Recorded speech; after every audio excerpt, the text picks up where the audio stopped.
There was a night in Osaka when the lanterns along Dotonbori reflected so perfectly in the black water below that a woman standing on the bridge could not tell where the city ended and the river began. Amara Osei stood exactly there, her coat pulled against the November cold, her breath making small clouds that dissolved before they reached the light. She had been in Japan for 2 years. She had learned to love the particular silence of a city that was never actually silent. The way noise here had texture, had layers, had manners. She had learned to bow at the right angle, to speak enough Japanese to be polite, and not enough to be mistaken for someone who belonged. She had learned, above all, to need very little. And on that bridge, watching the lantern light shiver on the water, she was certain, with the clean certainty of someone who has worked very hard for a very specific kind of peace, that she had finally built a life no one could interrupt. She was wrong, but she would not find that out until she danced. If you have ever felt like you built something carefully, something real, only to watch it shift the moment someone else entered the room, stay with me. This story is going to go somewhere you do not expect. And before we get there, I want to ask you to subscribe to this channel, because the stories we tell here are not like the ones you have heard before. Hit that button now, and let's go. Amara was a choreographer. Not the kind that worked in gleaming studios with mirrored walls and industry contracts, though she had done that once, briefly, in London, before everything collapsed. She worked in a small dance school in Namba, teaching contemporary movement to Japanese teenagers who moved with a beautiful, earnest stiffness, as if their bodies were still learning to trust themselves. She also took private clients, executives who wanted to move better at corporate galas, brides preparing for first dances, occasionally a musician who needed to understand the relationship between their body and their sound. It was a modest living. It was hers. She was tall, brown-skinned, with the kind of presence that filled a room before she spoke. She wore her hair natural, a dense crown that she sometimes pinned up and sometimes let move with her. She was 34 years old, and she had the posture of someone who had been told her whole life to take up less space and had spent the last decade deciding, deliberately and permanently, not to. Her students adored her. Her neighbors respected her. Her landlord left her alone. She asked for nothing more. On the night everything changed, she had not planned to dance publicly at all. A colleague, Yuki, who taught piano at the same school, had invited her to a private event at a venue called Kurogane, which translated roughly to Black Steel, a name that should have told Amara something about the nature of the space. It was a members-only establishment in Shinsaibashi, the kind of place that existed in the gap between a high-end restaurant and something that had no name in English. The decor was dark walnut and white orchids. The lighting was low and deliberate. The guests were impeccably dressed and almost completely quiet, which in Amara's experience was always the most dangerous kind of room. Yuki had been invited by a client and had begged Amara to come as her companion, insisting it would be elegant and uneventful. Yuki's definition of uneventful, Amara had learned, was unreliable, but she had gone. She had worn a deep green dress and low heels, and she had planned to drink 1 glass of something quiet and leave within 90 minutes. The man was already at a corner table when she arrived. She did not notice him at first. She noticed the room, the way sound moved in it, the particular temperature of attention the guests carried, the faint thread of traditional shamisen woven beneath a contemporary arrangement playing from speakers she could not locate. She noticed a small, cleared space near the far wall that was either a dance floor or an afterthought. She noticed that the other guests moved around each other with the practiced ease of people who had known each other a long time and trusted each other very little. She noticed him when the room shifted. It was subtle, the way the air in a space changes when whoever holds the most authority within it turns their focus in a new direction. Amara had spent enough time in rooms with choreographers, conductors, directors, people whose attention had gravitational weight, to recognize that shift. She looked up from her glass. He was seated with 3 other men, but was separated from them by something that had nothing to do with distance. He was perhaps 40, perhaps a little older, with a stillness about him that was not peace, but control. The specific stillness of a man who had learned that movement was power, and therefore rationed it. He wore a dark suit with no tie. His hands rested on the table in front of him with a deliberateness that suggested they were usually doing something else. He was looking at her, not the way men often looked at her in rooms like this, with the particular blend of interest and assessment that she had learned to ignore. He was looking at her the way you look at something that surprises you in a context where you did not expect to be surprised. His name was Ryusei Kato. She did not know this yet. She looked away. She found Yuki.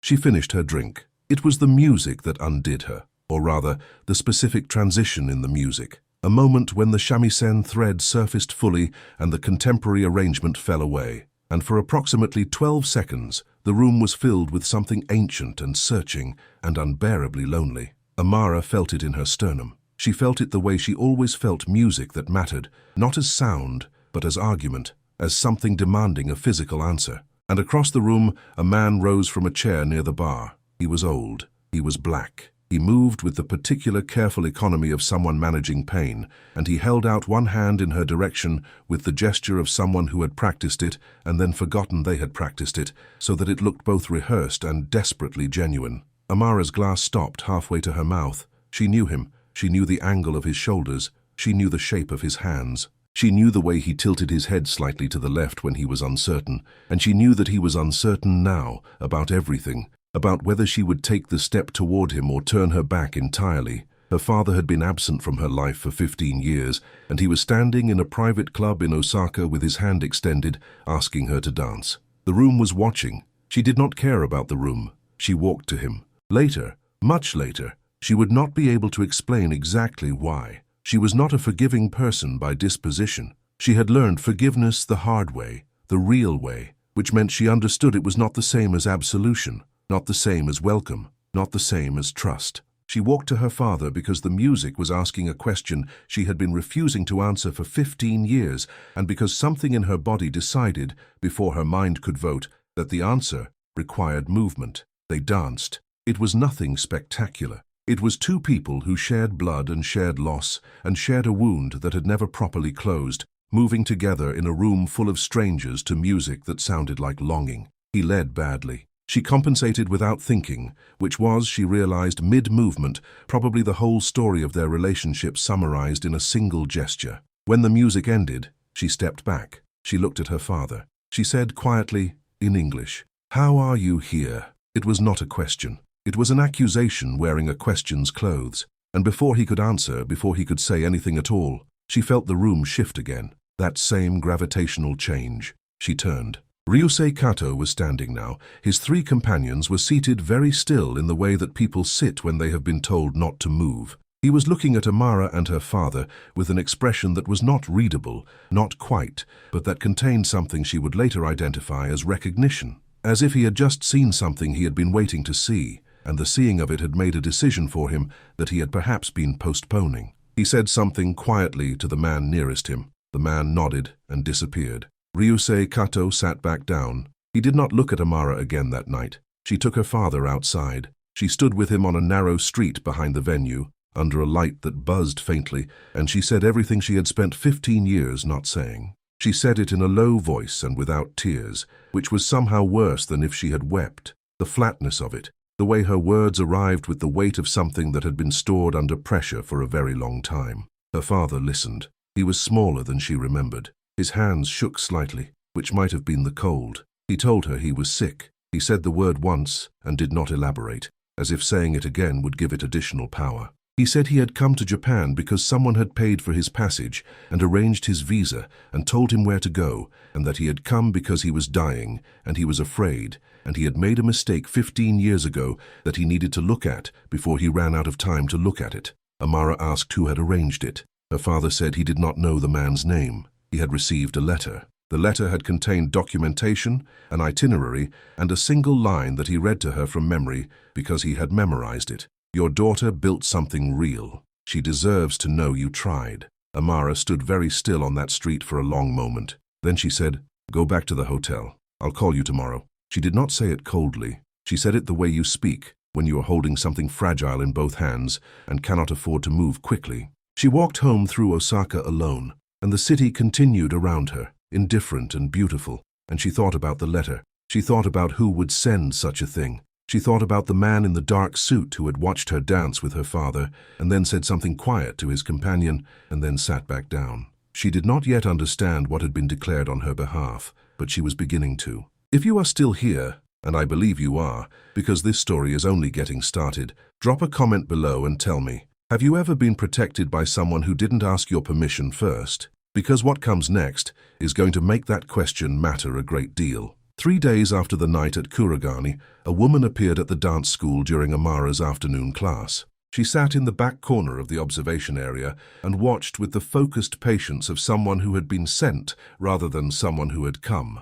When the class ended and the students filed out, she approached Amara and placed a card on the bar beside her hand without speaking. The card contained an address and a time, nothing else. Amara looked at the card. She looked at the woman. She said, "Who sent this?" The woman said, "Mr. Kato requests the honor of a conversation." Amara turned back to the bar. She said, "Tell Mr. Kato I don't know who that is." The woman said, "He understands. He also understands that a man named Amara's father arrived in Osaka 11 days ago, and that 2 individuals have been following your father since his 2nd day in the city." Amara's hands tightened on the bar. She did not turn around. She said, "What time?" She went. She told herself she was going because of the information, because if someone was following her father, she needed to understand why. And this man, whoever he was, apparently had more information than she did. She told herself it had nothing to do with the way he had watched her dance. She told herself a great many things on the train to the address on the card,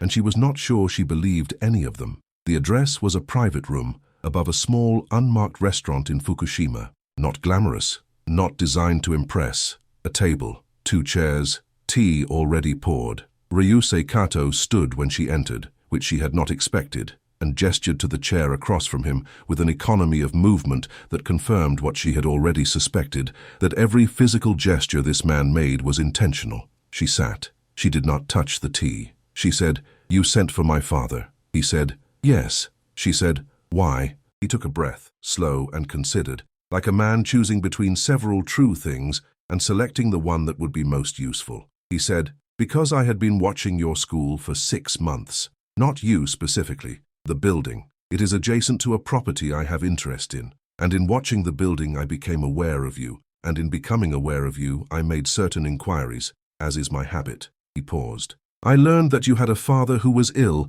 and who believed you would not want to hear from him. I thought he was probably wrong about that." Amara looked at him for a long moment. She said, "You don't know anything about what I want." He said, "No, that is true. I apologize for the presumption." It was not what she had expected him to say. She had expected justification, defense, the particular confidence of a man accustomed to being right. Instead, he sat across from her with his tea and his stillness and his apology, and she found she did not know what to do with that. She said, "You mentioned someone following my father." He nodded. He explained without excess that his presence at Kurogane 3 nights ago had coincided with a meeting he had been having with associates whose interests occasionally ran parallel to his own and occasionally ran directly against them. That among those associates was a man who, upon seeing Ryusei Kato's reaction to the woman who had danced with the older black man in the green dress, had correctly identified Amara as someone who could be used as leverage. That this man, his name was Ogata, she would remember that name,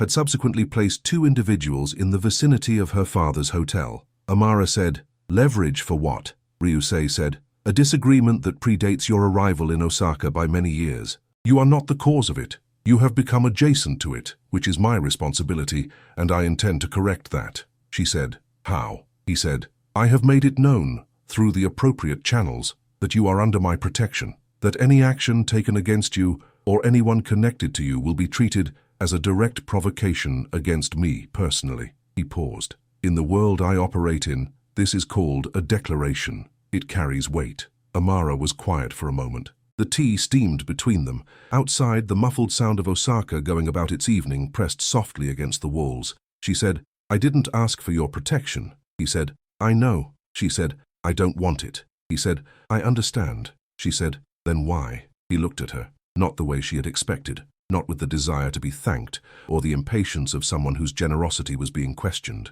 He looked at her with something quieter and more complicated. He said, "Because you walked across that room to a man who had hurt you, and you danced with him anyway. Because you did not do it for him. I could see that. You did it because the music asked something of you, and you are the kind of person who answers." He paused. "People like that are rare, and Ogata is the kind of man who destroys things he cannot use. I did not want you destroyed." Amara looked at him for a long time. She said, "This is going to create problems for me that I didn't have before you got involved." He said, "Possibly, yes." She said, You don't get to fix that by making more decisions about my life without asking me. He said, You are right. She stood. She picked up her coat. She said, I'm going to visit my father. If Ogata's people are still near his hotel tomorrow, I will call the number on that card. Not because I'm accepting your protection, because it will be the most efficient way to handle this situation. He nodded. She left. She walked back to the train station through Fukushima's quiet streets, and she felt something she did not have a clean name for. Not gratitude, not anger, not something as simple as confusion. It was the particular feeling of a door opening onto a room you did not know existed in a house you thought you had fully mapped. Unsettling. And, if she was honest with herself, which she tried always to be, slightly, dangerously interesting. She visited her father. He was staying in a modest hotel near Tennoji, and when she arrived he was sitting up in bed in the dark, the television on with the volume off. He looked smaller in that light. He looked like a man who had made the trip across the world on the strength of hope and was now uncertain whether hope had been enough to justify the journey. She sat in the chair beside the bed. She did not turn on the light. They sat together in the blue television glow for a while, saying nothing, which was in some ways the most honest conversation they had managed in 15 years. Eventually he said, I know I don't have the right to ask anything of you. She said, No, you don't. He said, I just wanted to see that you were all right.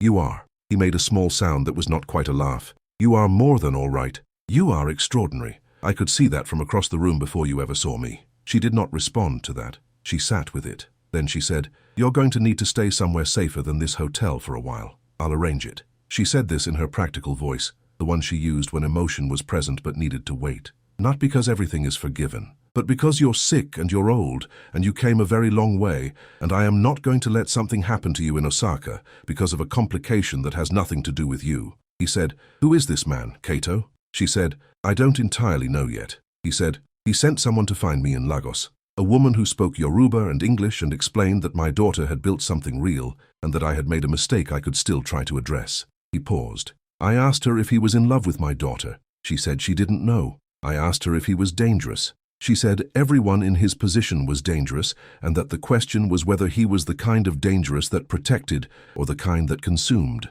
He looked at Amara in the blue light. What do you think? Amara was quiet for a moment. She said, I think that's a question I'm going to have to answer carefully. What followed were 3 weeks that Amara would later describe to no one, because she had no one in Osaka she trusted with the texture of them. She continued teaching. She moved her father to a small apartment in Tennoji that belonged to a contact of Ryusei's. She arranged this herself, through the woman who had left the card, and she made clear she expected accounting of every expense. The 2 men near her father's hotel disappeared within 24 hours of her conversation with Ryusei. She did not ask how. She was not sure she wanted to know. Ryusei himself, she saw twice in those 3 weeks. Both times briefly, both times in contexts that felt deliberately neutral. A shared presence at a gallery opening Yuki had invited her to. A brief encounter in a covered market in Tenjin-Bashi-Suji, where he was buying vegetables with a focus that seemed genuinely domestic and slightly incongruous. Both times he greeted her with a small, precise bow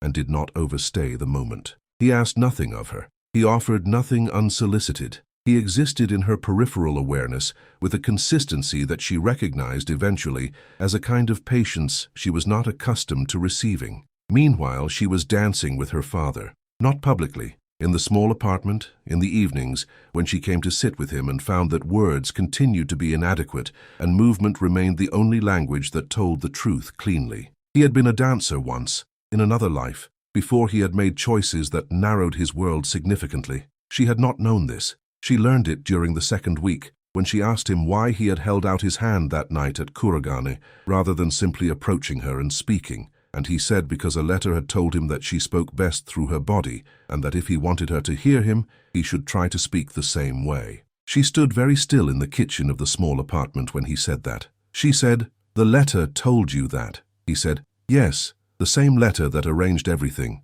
It was quite detailed about who you are." She thought about a man in a dark suit who had watched a dance school for 6 months, adjacent to a property of interest. She thought about the particular quality of attention he had turned on her that first night. She thought about someone studying you carefully enough to know how you hear. She thought about a door and a room she had not known existed. The situation with Ogata deteriorated in the 4th week. She learned about it not from Ryusei, but from an unexpected source, one of her older students, a young woman named Hana, whose family had a loose and uncomfortable proximity to the world that Kurogane represented. Hana came to class one morning tight with anxiety she was trying to suppress, and after class, she found Amara in the hallway and said, quickly and quietly, that there was talk, that Ogata was not accepting the declaration, that he believed Ryusei had extended his protection for personal rather than principled reasons, and was therefore calling it a weakness rather than a boundary. Amara said, "What does that mean practically?" Hana said, "It means he might test it." Amara went home. She sat at her table with a cup of coffee she did not drink, and she thought about the situation with the clinical focus she applied to complex choreography, mapping it, identifying the structural weight-bearing points, understanding where the pressure was and where it would move if it increased. She was not afraid precisely. She was alert. There was a difference. She called the number on the card. Ryusei answered on the second ring. She said, "I've heard the declaration may be tested. I want to know what that means for my father specifically, and I want to know what you need from me, if anything, to resolve this without anyone getting hurt." There was a pause on the line. Then he said, "Where are you?" She said, "Home." He said, "I'll come to you, with your permission." She noticed the permission. She said, "Yes." He came alone, which surprised her. He sat across from her in her small, bright apartment, which was full of plants and had a wall of bookshelves and a sound system that was expensive relative to everything else she owned. And he looked around the space with an expression that was private and unguarded in a way she had not seen from him before, as if the room told him something he was glad to know. He explained the situation clearly and without softening it. Ogata had decided that the declaration was romantic in origin and therefore negotiable, that Ryusei could be pressured into withdrawing it by creating sufficient cost. The most efficient way to create that cost would be to make the person being protected a liability. This could mean several things. He had moved to address the most probable of them. Her father was safe. The school was being watched by people she would not see. There were one or two remaining uncertainties. She said, "What do you need from me?" He said, "Nothing. Genuinely nothing. I want you to continue your life. I want you to teach your classes and visit your father and walk by the river when you feel like it. I don't want you to become small on my account." She looked at him. She said, "Why does it matter to you whether I become small?" He said, "Because small is not what you are. And I have seen too many people make themselves small out of proximity to this world. I am not going to be the reason that happens to someone who has worked this hard to take up the right amount of space." The room was quiet. Amara's plants moved slightly in the air from the window she had left open. She thought about the bridge over Dotonbori. She thought about the piece she had built and the specific texture of it and the way it had shifted. Not collapsed, not been destroyed, but shifted. The way light shifts when a cloud moves, revealing more of the same landscape rather than a different one. She said, "The declaration, does it expire or is it permanent?" He said, "In the context in which I made it, permanent, until I revoke it or until circumstances change significantly." She said, "And if I asked you to revoke it?" He said, "Then I would, immediately and without argument." She said, "I'm not asking you to." Something changed in his face, very small, very controlled, but she had spent 20 years reading bodies, and she caught it, the particular shift of a man who has been holding something carefully and has just received confirmation that he can continue to hold it without it being taken away. She said, "I have a question that I want you to answer honestly." He said, "Yes." She said, "The letter you sent my father. You described me to him in enough detail that he knew to approach me through movement rather than words. How long had you been watching, really? Not the building. Me." He did not look away. He said, 14 months. She said, "Why?" He said, "Because in 14 months I never saw you become someone other than who you were. Not for a student who was difficult, not for a landlord who was unreasonable, not for a man at a gallery who tried very hard to impress you, not for anyone. You remained entirely and inconveniently yourself." He paused. "In my life, that is remarkable, and I found I could not stop paying attention to it." Amara was quiet for a long moment. Then she said, "That's an enormous amount of attention to pay to someone without their knowledge." He said, "Yes, it was wrong. I understand if that troubles you." She said, "It does trouble me, and I'm choosing to tell you that directly rather than perform an uncomplicated reaction I don't actually feel." She looked at him. "What I actually feel is complicated, so I'm going to sit with it. And while I'm sitting with it, I want you to understand that the declaration is not permission. It is not claim. It is not debt. If it becomes any of those things, I will ask you to revoke it." He said, "Understood." completely. She said, "And I want to have another conversation. At some point. Not tonight. About who you actually are beyond the things I already know." He said, "I would like that very much." He left. She stood at her window and watched the street below for a while, which was ordinary and quiet, and smelled like someone nearby was cooking something with ginger. She thought about her father asleep in the Tennoji apartment, smaller and more genuine than he had been in her memory of him. She thought about 15 years of absence, and one letter, and one outstretched hand, in a room full of strangers. She thought about the way forgiveness was not the same as trust, and trust was not the same as love, but all three were built from the same raw material, the willingness to remain present with something unresolved. Like this video if you're still with me, because the final piece of this story is the part that most people miss, and it matters. The resolution with Ogata came 3 days later, and Amara was not present for it, which was the point. Ryusei had said continue your life, and she had taken him at his word, which was itself a decision, a conscious one. She was teaching a class when it happened, whatever it happened was, and by that evening the quiet report reached her through Hana that Ogata had withdrawn, that the declaration stood, that the specific pressure had dissipated. She did not know the details. She was not sure the details were hers to know. She knew that her father was safe. She knew that her school was safe. She knew that the thing she had built was still hers. She went that evening to her father's apartment, and they cooked together, badly, collaboratively, with the slightly tense humor of two people relearning each other's habits. He chopped onions and cried, and said it was the onions. She said she knew. He told her about the years she had missed, not as an excuse, not as performance, but in the flat, careful voice of a man taking inventory of his own failures with the specific precision of someone who does not have unlimited time for self-deception. She listened. She did not absolve him. She did not have to. She gave him something perhaps more valuable. She gave him her full, unperforming attention. She let him exist in the same room as his mistakes and in the same room as her simultaneously, without demanding he choose between them. Before she left, he said, "He loves you, you know. That man, Kato." She put on her coat. She said, "I know." He said, "Are you afraid of that?" She considered the question with the seriousness it deserved. She said, "I'm afraid of adjusting myself to accommodate it. I'm not afraid of the thing itself." He said, "That sounds like your mother." She stopped in the doorway. She said quietly, "Tell me about her. Next time, tell me something real." She walked home along the river. The lanterns were lit again. They were always lit. They were reliable in that way,